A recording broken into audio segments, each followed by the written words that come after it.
Bueno, muy buenas tardes. Bueno, continuamos con la cursada de Clínica Psicológica de Grupos para la Universidad Atlántida Argentina, para la filial Dolores, aunque bueno, esta clase probablemente también se vea en la filial Mar del Plata, en la filial Mar de Ajó. Mi nombre es Ricardo Silva, soy profesor asociado de esta cátedra y bueno, vamos continuando ya, ingresando a la unidad 4, donde bueno, vamos a centrar el trabajo con grupos, apuntando a pensar por sobre todo la intervención en las instituciones, la intervención institucional dentro de lo que es el manejo de dispositivos grupales.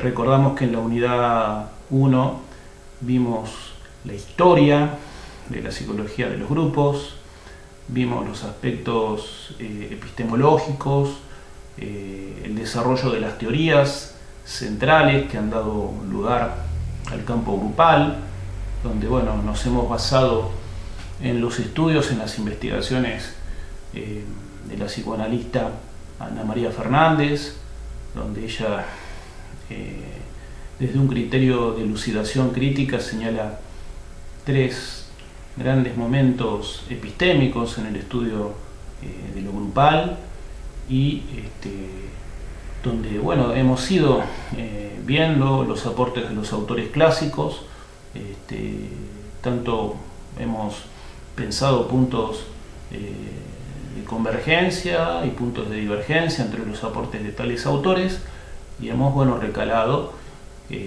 fundamentalmente desde una mirada integradora en los aportes de Enrique Pillon-Rivière, ¿no? Desde la técnica del grupo operativo, ¿no? Desde su metodología de trabajo, su concepción del ECRO, esquema conceptual, referencial y operativo, ¿no? Marco conceptual que dio lugar a su psicología social, es uno de los ejes que tomamos para pensar esta cursada, como así también los aportes del psicodrama, en particular, más allá de los desarrollos pioneros de Jacob Levi Moreno. Tomamos las integraciones que hicieron en Argentina Eduardo Pavlovsky, ¿no? Hernán Kesselman y Luis Friedleski para crear el psicodrama psicoanalítico. Y aparte de la psicología social de Pillon-Rivière, como estamos diciendo, y el psicodrama psicoanalítico, también nos hemos valido de las investigaciones de la escuela francesa de psicoanálisis de grupos, donde fundamentalmente a partir de los trabajos de René Caes y Didier Ansieux, como todo un conjunto de autores argentinos, donde está incluido justamente Ana María Fernández, donde está incluido Marcos Bernard, donde está incluida Janine Puget, donde están incluidos Diana Cordon, Lucila Edelman y demás autores. Desde la Escuela Francesa de Psicoanálisis fuimos organizando la unidad 2, donde vimos fundamentalmente los conceptos centrales, ¿no? Los instrumentos conceptuales y operativos para trabajar con grupos basados en todo lo que en la unidad 1 se vio desde los aportes iniciales de las distintas teorías. La unidad 2, desde esta mirada integradora, apuntamos a ver los conceptos que más nos sirven para el trabajo concreto. En la unidad 3 vimos las distintas formas de intervención, ¿no? Los distintos tipos de grupos, al menos los que más se han conceptualizado, en donde bueno, diferenciamos el trabajo del coordinador en el grupo de discusión respecto a lo que es el trabajo en el grupo de reflexión y a lo que es el trabajo en el grupo terapéutico. Todo esto que estamos sintetizando un poco a minutos fue lo que se desarrolló más en profundidad, en forma más exhaustiva, en todas las clases anteriores, ¿no? Y bueno, justamente ahora en la unidad 4 la idea es comenzar a cerrar todo este recorrido viendo la mirada institucional, que no puede perder un coordinador de grupos, y que de alguna manera completa lo que hemos visto en los momentos epistémicos trazados por Ana Fernández. Habíamos dicho en su momento que ella había planteado en un primer momento epistémico el plus grupal, ¿no? Estudiado en profundidad por Lewin, ¿no? Poder ver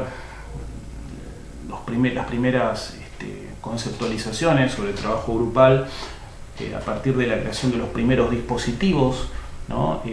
Donde Lewin tuvo un papel central justamente al pensar ese plus, ¿no? Donde el comportamiento de un conjunto de individuos se organiza sobre una totalidad que supera la suma de las partes individuales, ¿no? Donde también tomamos los aportes pioneros de Jacob Levi Moreno, ¿no? Todo eso que de alguna manera inaugura la psicología de los grupos, donde se intentan establecer las primeras legalidades para entender qué ocurre cuando se juntan un conjunto de individuos, ¿no? Un agregado de individuos. Bueno, en el segundo momento epistémico nos encontramos con autores que empezaron a tratar de que hay más allá de esa legalidad inicial, de esa totalidad diferenciada de la suma de las partes, y bueno, donde los aportes de los autores provenientes del psicoanálisis llevaron a pensar en organizadores de tipo fantasmático, donde las lógicas inconscientes, las lógicas emocionales, le sirvieron a muchos autores, en especial de la escuela francesa, de la escuela inglesa al principio, luego de la escuela francesa de psicoanálisis, para ver en qué medida, más allá de las necesidades que consideraba Lewin desde el primer momento epistémico, estos autores ponen más el énfasis en los deseos, ¿no? Y si consideramos que las fantasías son deseos traducidos en un lenguaje de imágenes, ahí vamos, ya tenemos herramientas importantes para poder leer las conductas, ¿no? Que aparecen cuando nos encontramos con otros, cuando nos encontramos fundamentalmente con otros desconocidos, ¿no es cierto? Y como esos fenómenos de regresión que tanto estudiaron Bion desde la escuela inglesa, pero que también tomó y modificó en alguna medida Siu, René Caes, todo eso sirve para poder pensar, sobre todo desde la escuela francesa, ya al estudio del individuo, ¿no? En situación de grupo, ¿no? Donde se comienza a pensar más que la fantasía grupal como totalidad, que entendía más la escuela inglesa, la escuela francesa considera los fenómenos de resonancia, ¿no? Considera el estudio del individuo en el grupo y cómo los fenómenos de resonancia fantasmática sirven para poder trabajar, para poder entender, para poder interpretar lo que está ocurriendo, ¿no? Todo esto que está más centrado entre el segundo y el tercer momento epistémico, ¿no? Que ya lo hemos visto, donde juega un papel acá, un papel fundamental las investigaciones que estableció René Caes, ¿no? Y que, bueno, también por otro lado, en los años 60, muchos psicoanalistas que trabajaron en instituciones y que tenían una lectura sociohistórica y política, ¿no? De los mecanismos vinculados al poder, hablan ya en un tercer momento de la influencia de los organizadores sociohistóricos, ¿no? No solo los organizadores fantasmáticos. Entonces, bueno, justamente si llegamos a la unidad 4 para ver instituciones, esto nos va a dotar de elementos para poder pensar cuando estamos trabajando en un grupo, poder leer lo manifiesto, poder leer, digamos, las necesidades manifiestas, y ahí tomamos elementos del primer momento epistémico, podemos leer lo latente que se manifiesta en lo inconsciente, ¿no?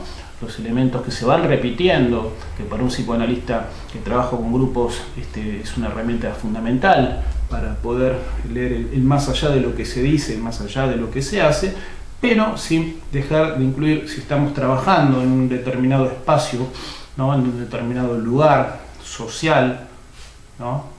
Una organización, una institución, ahí están jugando otro campo de fuerzas, aparte de los factores de las necesidades, de lo manifiesto, aparte de las fantasías inconscientes, incluido en el estudio por los autores del segundo momento epistémico, pero también las luchas de poder, las cuestiones políticas, ¿no?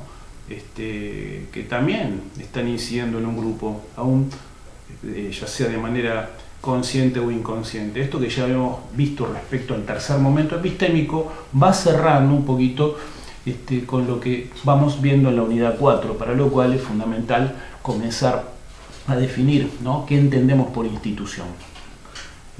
Una institución, ante todo, es importante que lo veamos como un concepto que no es unívoco, ¿no?, que tiene diferentes acepciones según los enfoques filosóficos, científicos o políticos que se van a tener en cuenta, ¿no?, que van a jugar a la hora de definir este concepto tan complejo y tan interesante, ¿no? La psicopedagoga institucional Ida Utelman, ¿no?, establece una diferenciación general que nos sirve a nosotros también para marcar algunas diferencias. Por un lado, define desde tres lugares diferentes una institución, ¿no? Nosotros vamos a tomar las tres de alguna manera porque sirven no solo desde lo didáctico, sino también desde lo operativo para digamos, no entrar en dicotomías, ¿no?, que depende cómo se las tome, pueden invalidar los aportes de distintos autores que en distintos momentos de la historia contribuyeron de manera eficaz a poder pensar las instituciones, ¿no es cierto?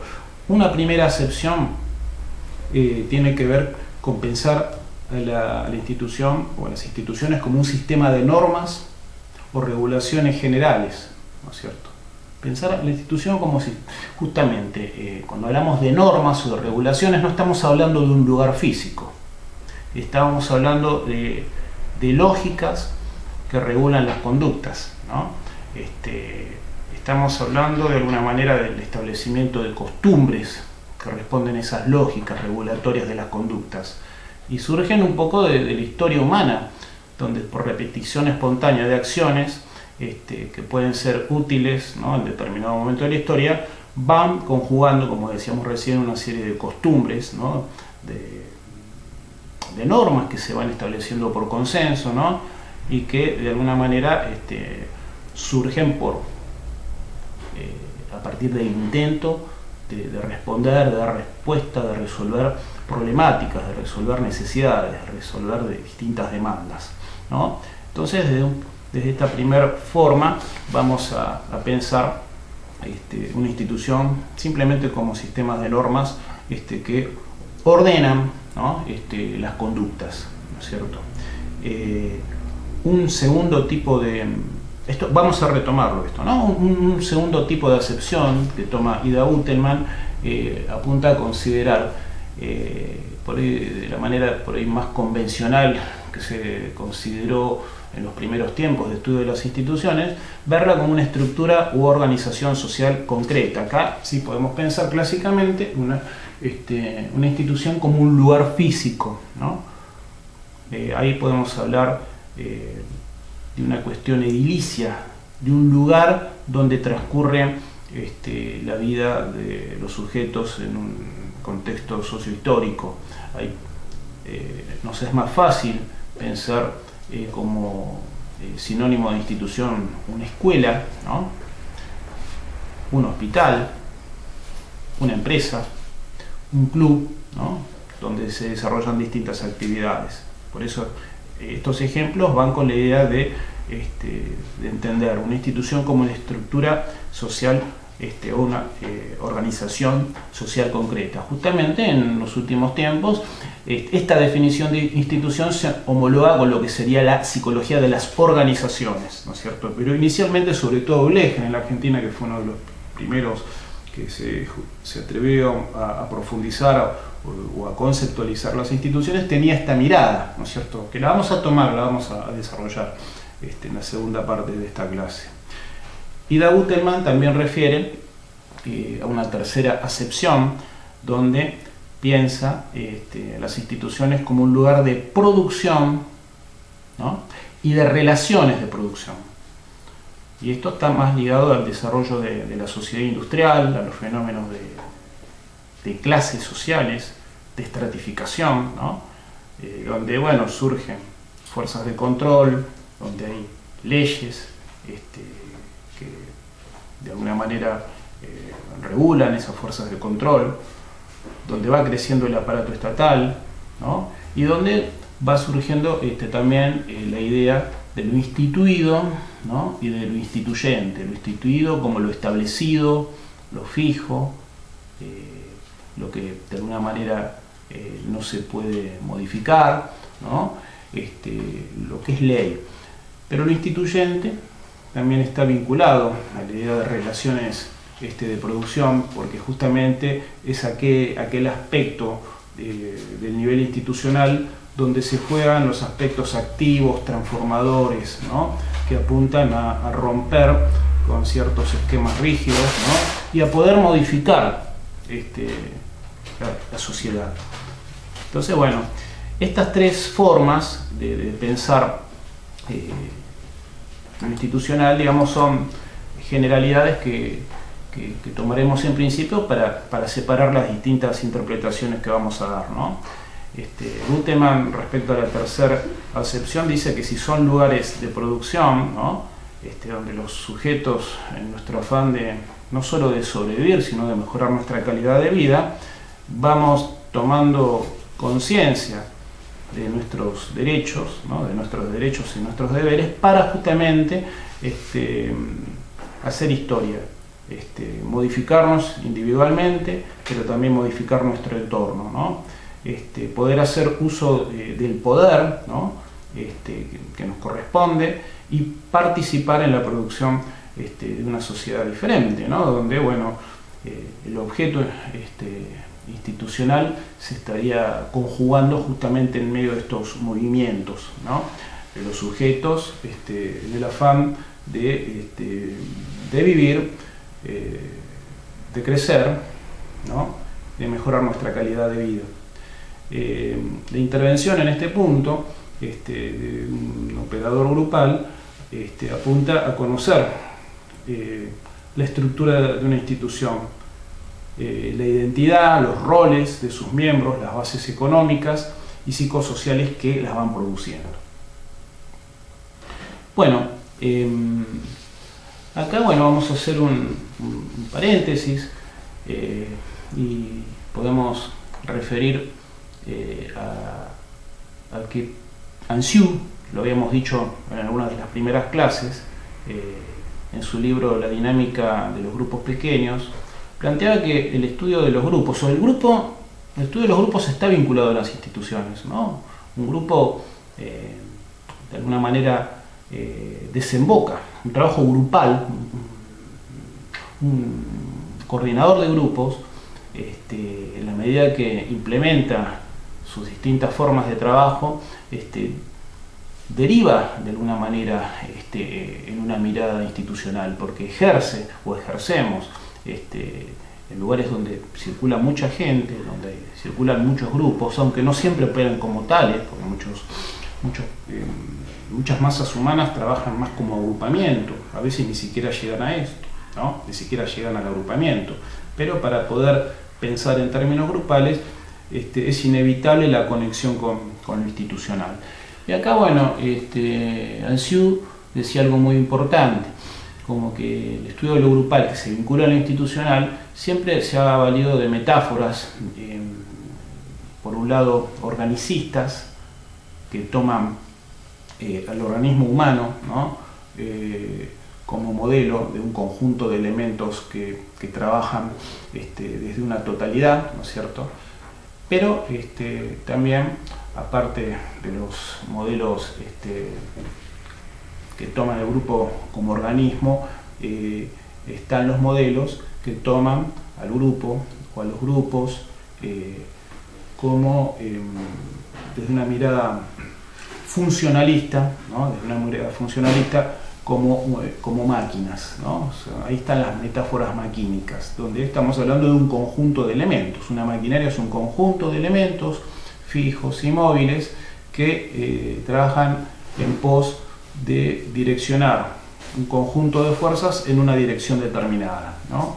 Esta idea de maquinaria, que también la podemos extraer de la tecnología, ¿no? Hace a la idea de un dispositivo, que también el mismo Foucault lo planteaba, se lo podemos pensar como una maquinaria, ¿no es cierto?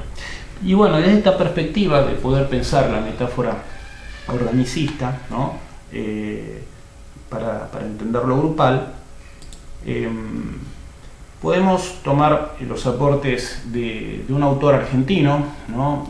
Osvaldo Saidón, que en una entrevista que se le hizo hace unos cuantos años, planteaba algo que es importante, que de alguna manera ya lo hemos planteado en clases anteriores, ¿no?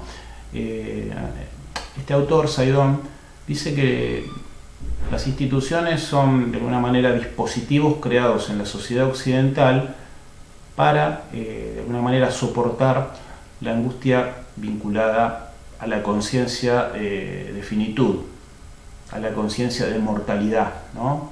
El hecho de saber que somos efímeros, de saber que nos vamos a morir, ¿no es cierto?, en algún momento, lleva a poder, podríamos decir de alguna forma, intentar superar la muerte, intentar vencer a la muerte, intentar trascender, ¿no?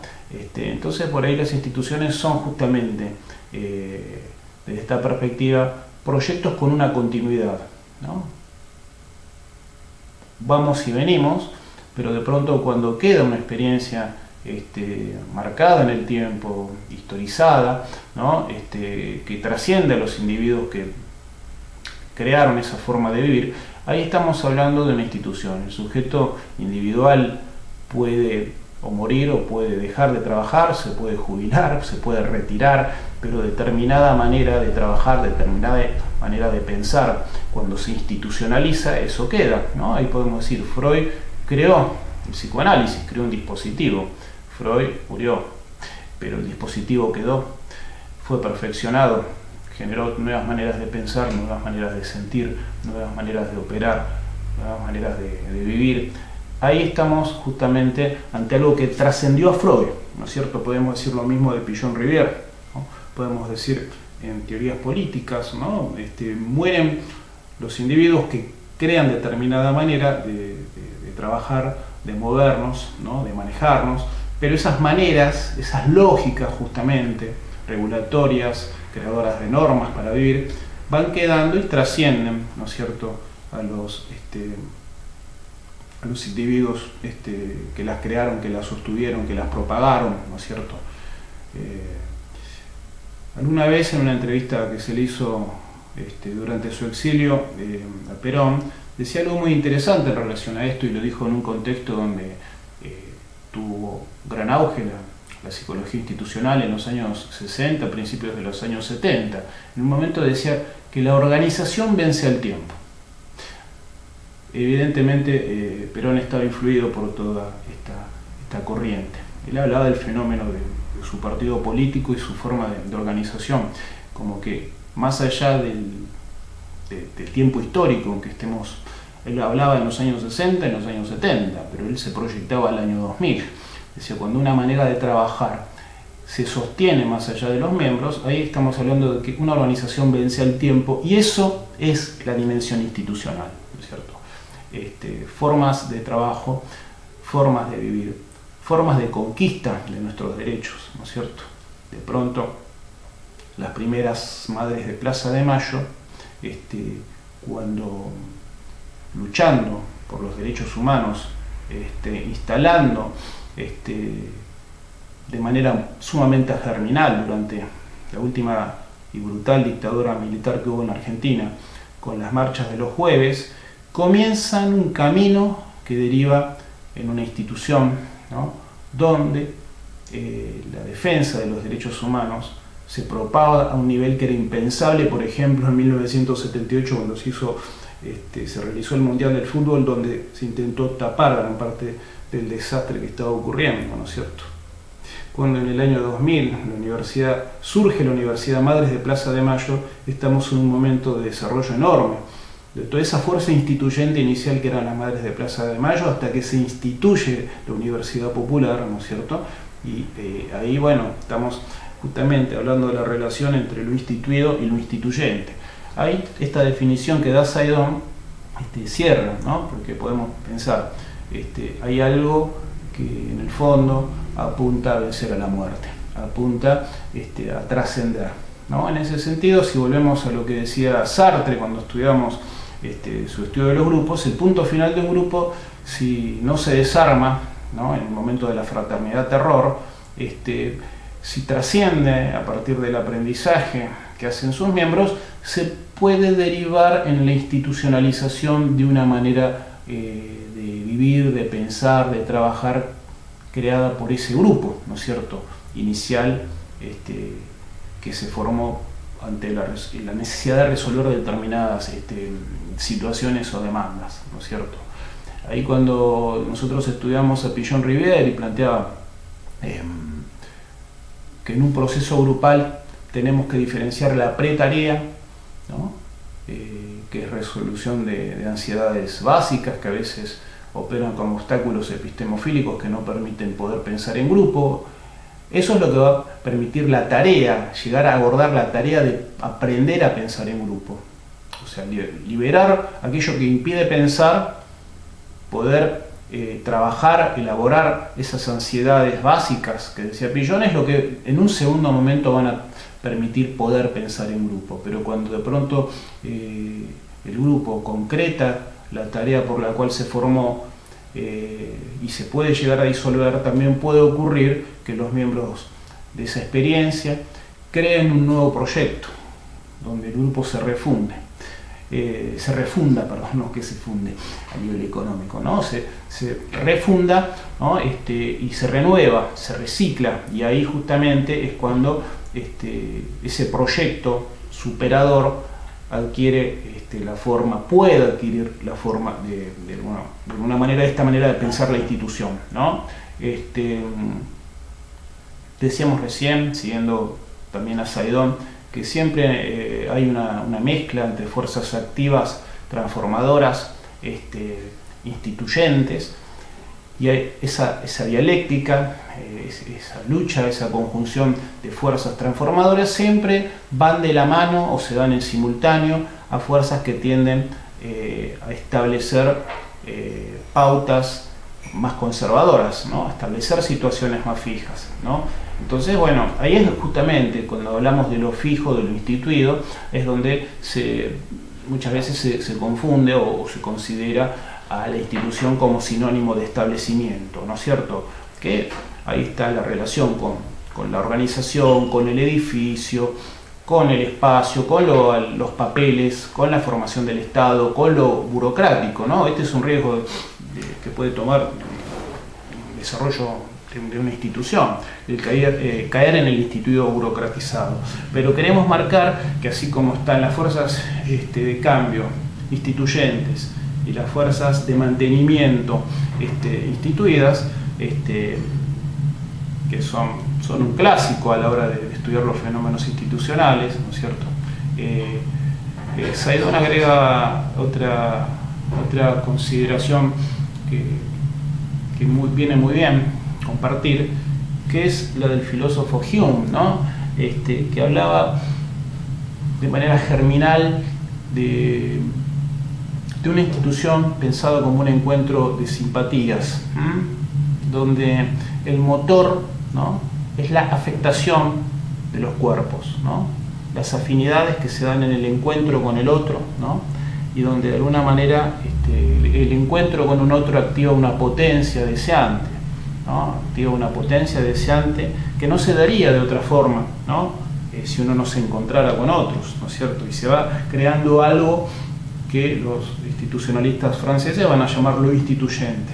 Y acá, bueno, podemos atrevernos también a ver a una institución, pensémoslo como costumbre, pensemos como normas nuevas, ¿no?, que operan como un mito y sistemas de creencias que nos hacen comportar de una manera distinta a lo que en un momento histórico determinado se nos promueve. Es decir, la sociedad machista genera en los sujetos varones, ¿no?, una serie de pautas, de creencias, casi de normas, que hacen que nos comportemos de determinada forma, pero que ocurre en un momento histórico como el actual, donde se pone digamos, en conflicto, se confronta, ¿no?, con todo las aberraciones que ha generado la sociedad patriarcal, el machismo, y donde la lucha de los movimientos feministas pone en conflicto, ¿no?, pone en confrontación, interpela esta institucionalización del patriarcado o del machismo que ha marcado conductas donde por ahí se normalizaba, se naturalizaba cierta forma de trato degradante a una mujer, a través del cual la mujer tiene que ir a lavar los platos, a cocinar o limitarse a ser madre, esposa y ama de casa. Esto es una creencia, esto es una institución, pero es una institución que también se puede caer, se puede modificar, se está modificando, ¿no? Ahí tenemos un ejemplo muy claro de también de pugna entre lo instituido y lo instituyente, ¿no es cierto? Si lo instituido ha sido durante tanto tiempo el machismo, lo instituyente es el feminismo, que apunta a generar otra sociedad que yo quiero creer que también puede ayudarnos a los varones a superar, ¿no?, todos los límites del machismo y del patriarcado, ¿no? Entonces, bueno, insisto, acá pensar a la institución como un sistema de afectaciones corporales, de cuerpos que tienen afecto y afectan permanentemente a otros, es algo que nos puede servir como para vivir de otra manera, teniendo en cuenta estas lógicas institucionales. Otra forma de pensar los aportes de las metáforas maquínicas que ha desarrollado el psicoanálisis institucional lleva a pensar también la institución como un sistema basado en una lógica abstracta, ¿no?, que regula toda actividad humana organizada. En los años 60, en Francia, a partir del aporte de autores como Luró, como Lapasade, como Mendel, ¿no es cierto?, surge el análisis institucional, que un poco siguiendo la línea del psicoanálisis individual, apunta a ser consciente lo inconsciente, pero en un plano que trasciende al inconsciente individual o personal propio del psicoanálisis individual, ¿no? Hacer consciente lo inconsciente es un poco un lema, el objetivo del psicoanálisis pensado para la atención de un sujeto individual, porque se habla de un inconsciente libidinal, pero acá estos autores que habían estudiado muy bien a Freud, pero también estudiaron muy bien a Marx, estudiaron la teoría social y política crítica que se desarrolló en el siglo XX, ¿no? Estos autores apuntaban a ser consciente el inconsciente social, histórico y político, los fenómenos ligados al poder.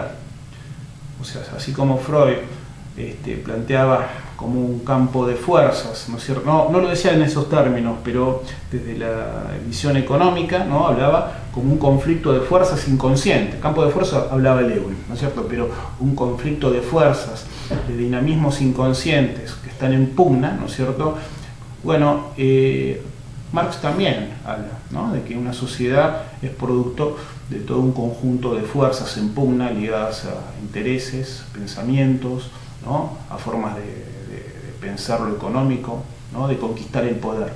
Todo esto que opera en una escuela, opera en un hospital, opera en una empresa, ¿no?, estas fuerzas que tienen que ver con los intereses de los sujetos, ¿no?, estas fuerzas ocultas, formarían parte de lo que va a estudiar un analista institucional, ¿no es cierto? Hacer consciente lo inconsciente sociohistórico, ¿no? Apuntar a desmenuzar, a descubrir los mecanismos ocultos que mueven una forma de funcionamiento que a veces, bueno, si nos quedamos solo en la mirada psicoanalítica individual, se nos pueden llegar a perder, ¿no? Cuando hay una dimensión política que siempre está, podemos ahí intercalar los elementos para estudiar qué está ocurriendo en un lugar a donde nos llaman y donde, bueno, si tenemos herramientas grupales, pero lecturas institucionales, tenemos más posibilidades de entender verdaderamente qué es lo que está pasando. Entonces, bueno, de esta mirada tenemos la idea de institución, tenemos la idea de lo que es el análisis institucional, y acá hay un concepto central, que surge del análisis institucional, que es el de analizador. El analizador, al igual que el síntoma en el psicoanálisis individual, ¿no es cierto?, se propone develar algo que está oculto, ¿no? Apunta a desenmascarar, ¿no? El analizador es un concepto central del análisis institucional, y justamente apunta así como un síntoma, nos muestra la punta del iceberg de una supuesta formación que está oculta en gran medida, ¿no es cierto?, bajo el agua. Bueno, lo que está sumergido, no la punta del iceberg, la base del iceberg, ¿no es cierto?, que sería lo latente, trasladando una metáfora psicoanalítica individual, justamente ese elemento oculto es el que va a tratar de desenmascararse a través de la noción de analizador, ¿no? Es un develador que pone de manifiesto el inconsciente social, histórico y político, ¿no? En un excelente trabajo del psicoanalista institucional Alfredo Grande, hace unos años, hacía un gran análisis de la película Drácula, la versión de Francis Ford Coppola, una obra de arte esa película, donde él analizaba en profundidad los aspectos que esa película mostraba, ¿no es cierto?, acerca de cómo a través de la figura de Drácula podíamos establecer un analizador. Drácula sería un analizador de la institucionalización del amor al horror, ¿no? Cuando se institucionalizan ciertas conductas, ¿por qué de pronto nos enganchan determinadas historias, determinadas películas, determinados personajes? A veces es porque hay una lógica institucional que está operando, ¿no?, y que de alguna manera muestra caminos posibles. Pero bueno, así como podemos hablar de Drácula, podemos hablar de la institucionalización de la idolatría, ¿no es cierto? Algo muy común que ya Freud de alguna manera lo planteaba en la psicología de las masas hace 100 años, pero se sigue repitiendo, ¿no? Como los mecanismos de poder necesitan provocar idolatrías, y los sujetos individuales tal vez inconscientemente buscamos ídolos que nos guíen para un poquito desentendernos de nuestras responsabilidades. Pero bueno, los analizadores pueden ser muchos, el asunto es detectar cómo están operando, ¿no? Cuando hablamos, insisto, para ir cerrando, de instituciones, estamos hablando o de lugares que tienen una determinada forma de funcionamiento. Esto en la segunda clase lo vamos a profundizar tomando los aportes iniciales de Blecher en Argentina y de Fernando Ulloa.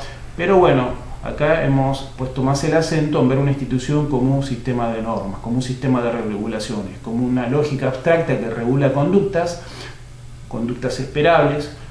Tiene que ver con creencias, tiene que ver con costumbres, ¿no es cierto? Y acá, bueno, en ese sentido, una institución puede ser el machismo, puede ser el masoquismo, cuando una sociedad se acostumbra a sufrir, ¿no es cierto? Podemos hablar de una institución cuando de pronto el espacio y el tiempo adquieren la mirada grecorromana, o sea, la institucionalización del calendario que manejamos está influido por el cristianismo. Cuando decimos que estamos en el año 2020 después de Cristo, esto es una mirada cristiana, pero no es necesariamente algo objetivo, refiere a una institucionalización. Así como se conservan instituciones ligadas a costumbres de otro tiempo, porque por cómo llamamos a los planetas del sistema solar, con los nombres de dioses grecorromanos, ¿no es cierto? ¿Cómo llamamos a los días de la semana? Lunes, martes, miércoles, jueves, viernes, también están vinculadas a la mirada, a las costumbres propias también de dioses grecorromanos, ¿no? O de los planetas,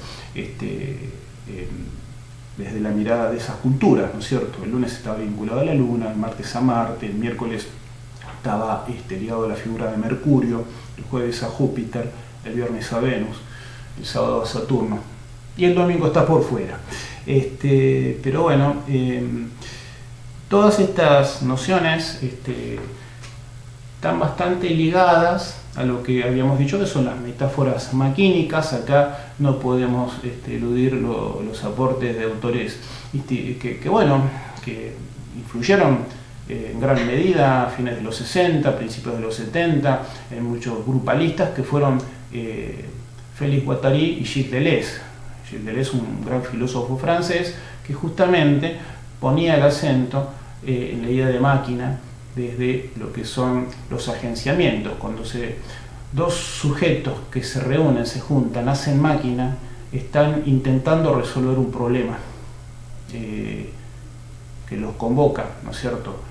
Cuando se agencian, ¿no? Cuando se producen los mecanismos de agenciamiento, ¿no es cierto? Ahí justamente se intenta lograr algo, ¿no? Resolver algo de manera eficaz y rápida, ¿no es cierto? Y cuando hablamos de agenciamiento estamos hablando de la capacidad de los sujetos de crear un espacio crítico fuera de los sistemas hegemónicos, ¿no es cierto? Que permitan el enriquecimiento del yo, tanto a nivel individual como a nivel colectivo, intentando escapar a lógicas de control, ¿no? Los agenciamientos en ese sentido están vinculados al hacer máquina, ¿no? A generar algo nuevo más allá de lo individual, ¿no? Cuando se producen estas afectaciones corporales, ¿no? Que decía Saidon, ¿no? Cuando se produce algo diferente de la conducta individual en el encuentro con el otro, cuando se produce máquina deseante, se producen los fenómenos vinculados a lo instituyente, ¿no? Y en ese sentido, bueno, poder manejar la idea de institución implica la posibilidad de crear nuevas costumbres, nuevas reglas, nuevas formas de pensar a en medio de un sistema de poder que a veces puede parecer sumamente rígido. Desde acá, bueno, Ana María Fernández en muchos de los pasajes de su libro El campo grupal habla de poder trabajar desde los intersticios institucionales, desde los pequeños espacios que el poder a veces por un lado impide, pero por el otro lado propicia, ¿no? Y bueno, justamente así como estamos hablando de lógicas deseantes, de lógicas maquínicas que apuntan al cambio social, ¿no? Al mejoramiento de los vínculos, también puede ocurrir que desde la idea de lo instituido, ¿no? Una institución derive o recale en una máquina paranoica, en una máquina de captura, que sería el Estado burocratizado, ¿no? También metaforizado en diversos análisis, para quien ha leído el libro 1984 de George Orwell, donde hay sociedades de control total, ¿no? Que no nos permiten ser, y que bueno, lamentablemente son sociedades que siguen operando, donde bueno, más allá de hacernos muchas veces creer que podemos ser libres, nos tienen totalmente controlados a través de la tecnología, a través de diversas mentiras que circulan a través de los medios de comunicación, y donde muchos repetimos por boca de jarro algo que no responde a un pensamiento crítico, sino a aquello que los medios masivos de comunicación y hoy por hoy desde internet se propagan para que nadie piense, por más que crea que sí, ¿no es cierto?